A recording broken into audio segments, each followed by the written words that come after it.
For some reason, I don't like it when strangers know my name, but now that's all thrown out the window. You wanna know something sad? I've earned more money from the 2 Subway videos I made about working at Subway than I did actually working at Subway for over a year.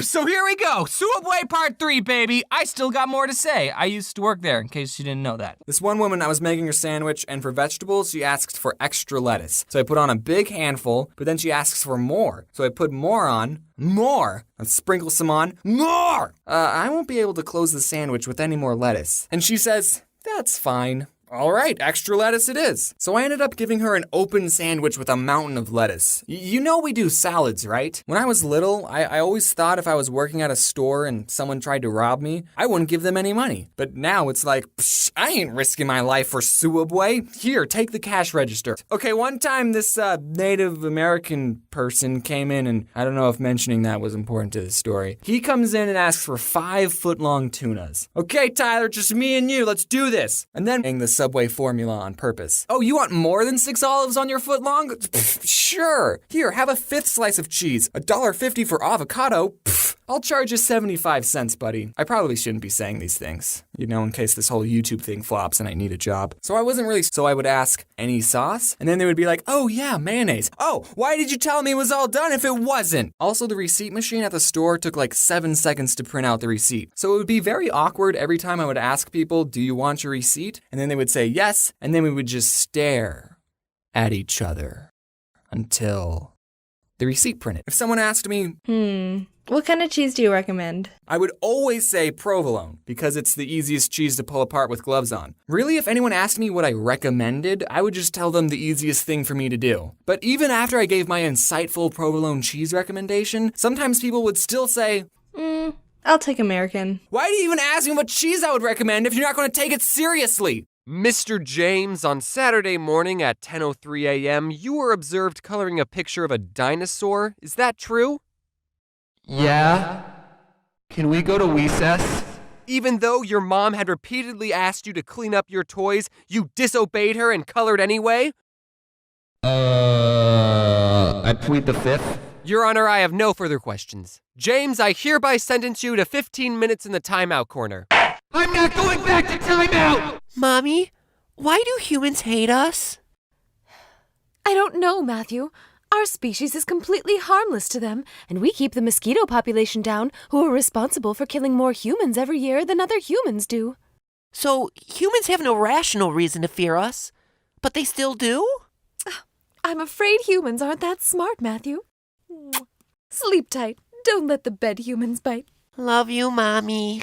I love you too, Matthew. Mom? I think I'm not saying you have to be roommates with arachnids. I'm just saying that if you see a spider, don't put it through torture continuously smashing it with a blunt object. It's still moving. Kill me. Instead, get a cup and... So, what do you do for a living? I harmlessly immobilize spiders with thumbtacks and pull silk out of their abdomen to add to my ever-increasing collection. What about you? Oh, I, make YouTube videos. I started out the most important insect on this planet. Not only do they have the best work ethic of any living thing on Earth, which is why none of them are YouTubers, wasps, though, they're just mean. They can pack up and leave for all I care. I don't give a crap about wasps. So, what did we learn? Get on a bus and it's super crowded. The only spot that's open is between 2 strangers. So you sit down between 2 people you never met and everyone is fine. Everyone's keeping to themselves, no one's making eye contact, it's perfect. Sure, your shoulders are touching, but that's just what happens. That's part of the bus-going experience, you poor person. But then at the very next stop, aisle seat guy gets off. So now you and window seat guy are sitting right next to each other. But since you're in the middle, you have to be the one to decide, do you move or not? I honestly don't know what the right thing to do in that situation is. I'm conflicted. Because if you move, it would be silently telling the other person, hey, you're disgusting. I can't stand having our shoulders touch any longer, and I'm glad to finally get away from you. Ugh. But on the other hand, if I was the window seat guy, I would want the middle seat guy to become the new aisle seat guy. I wouldn't see moving as rude. I would just want his gross, disgusting body as far away from me as possible.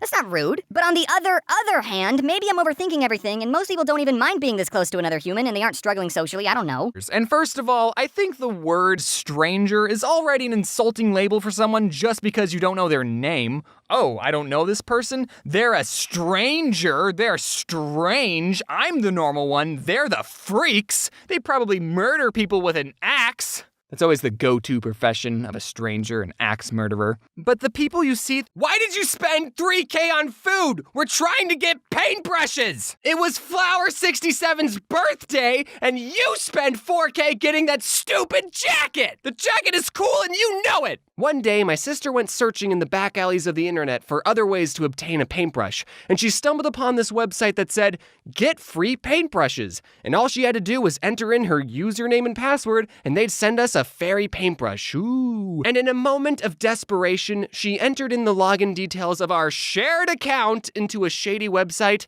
and you'll never guess what happened next.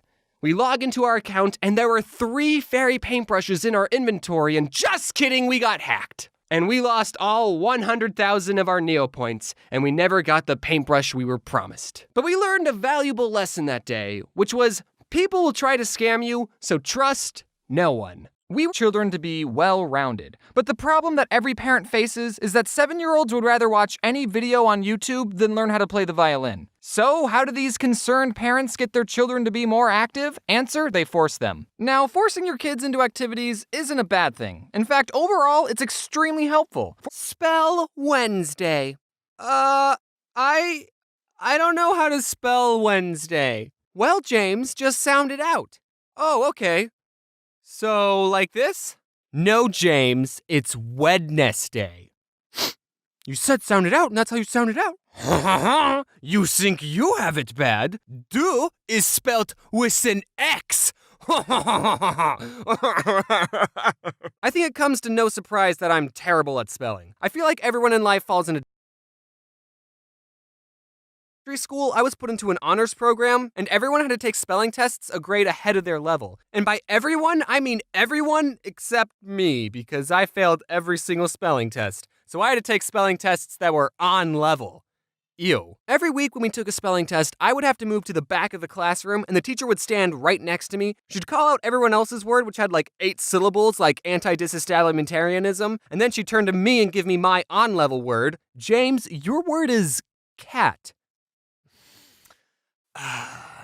Also, You're not allowed to make fun of me for this.